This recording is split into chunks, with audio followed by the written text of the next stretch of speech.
Hey guys, welcome back to the Nexus YouTube. Today we are going to go over squatting deeper. Is it foam rolling your quads? Is it adding an anterior load? Is it just focusing on going deeper in the squat? Deeper.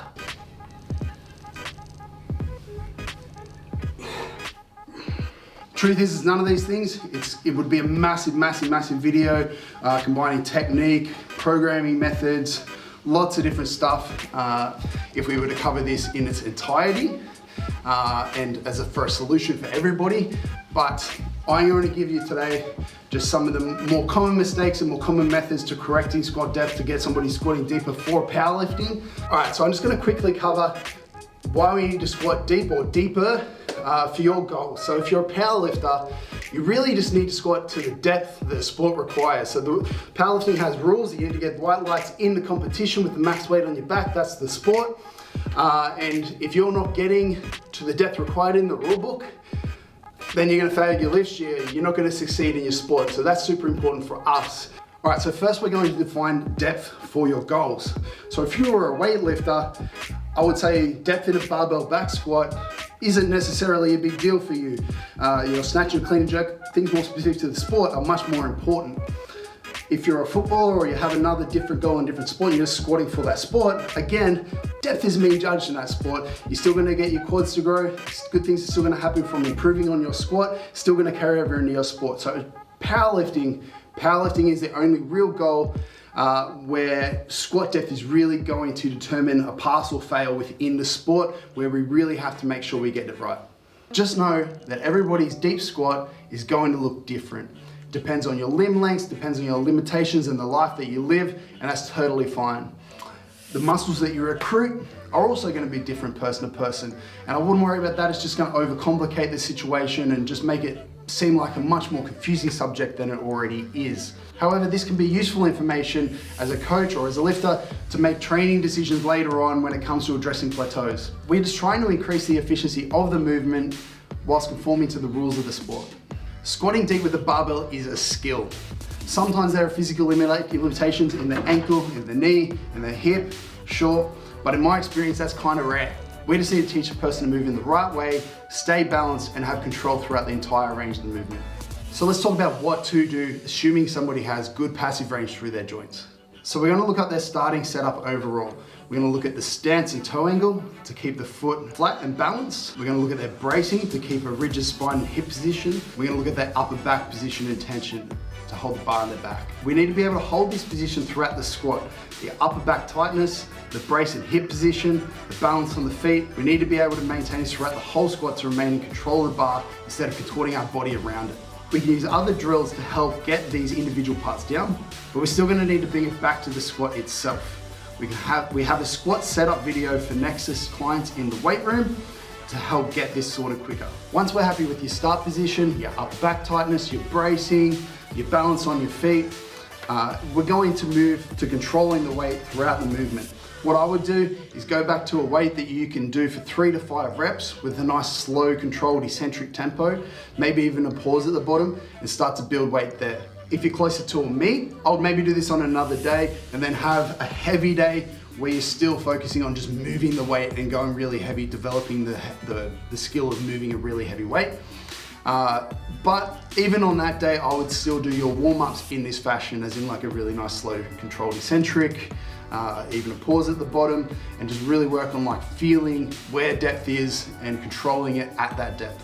On these control or technique days, this is where some individual cueing might be super useful. So like something like teach somebody to break at the knees and the hips at the same time and maintaining balance on their feet. This is where we can throw a couple of different cues at them to help move them towards a better squat.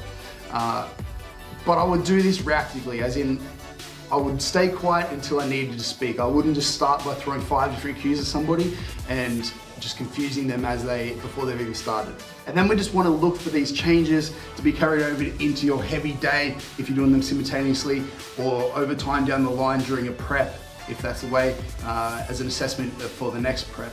From here, we just need to keep assessing and progressing, as in we need to look for changes on your heavy day if you're doing them simultaneously throughout the week, or if you're doing these technique days as a lead up before you get to the heavy work in your prep, we need to look if that's carrying over into your heavy squats in the prep later, and then assess it for the following prep and make the necessary changes then. If the changes aren't happening, maybe we need to do more cueing, maybe we need to try a slightly different approach, different variations to help the person get some of the setup right. Maybe we need to change stance. There's plenty of things we can do, but as long as we're keeping assessing and correcting.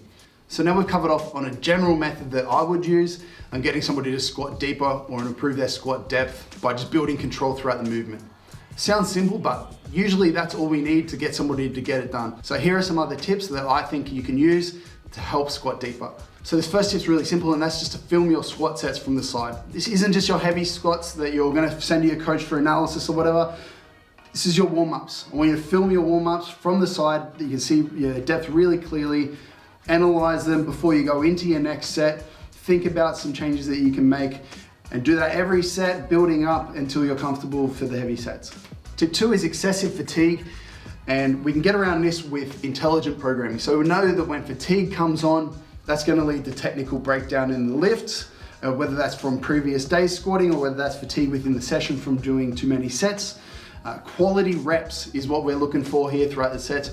If you've got 10 sets of 10, and then after that 5th set, your reps are just kind of crappy and they're not deep and they're just not useful. Cut them out. Program in a different way that allows you to get quality reps, as these consistently over time are what's going to allow you to improve your technique.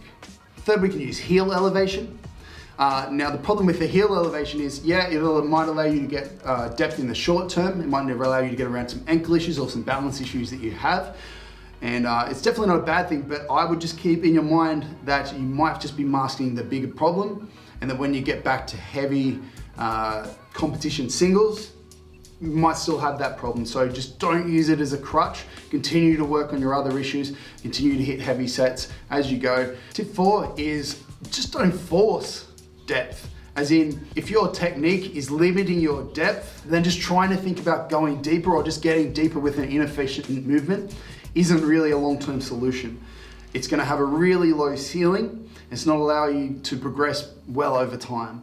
What we wanna do is, like I said, is to build control throughout the movement in an efficient pattern that loads the right tissues and allows you to get that depth in a natural way. And the last tip I have for people is for the people out there that can squat really well and squat deep with a lighter load, maybe if it's a set of 5 or set of 10, but then when it gets heavy, they fall to bits and they crumble and it ends up looking really shoddy. Even though they're the exact same movement. And this comes back to the fact that squatting heavy is a skill. Squatting close to failure is a skill, and maintaining that technique. So what I would suggest in this circumstance is to actually program heavier work more frequently throughout the year, throughout your training cycle. So maybe using a method like top sets in the off season, just to keep familiar with the heavy loads and allow you to carry it over into the heavy loads, your technique changes into the heavy loads easier. All right, so I hope that helps clear up some issues with your squat depth, answer some questions that you had. That's all for us today.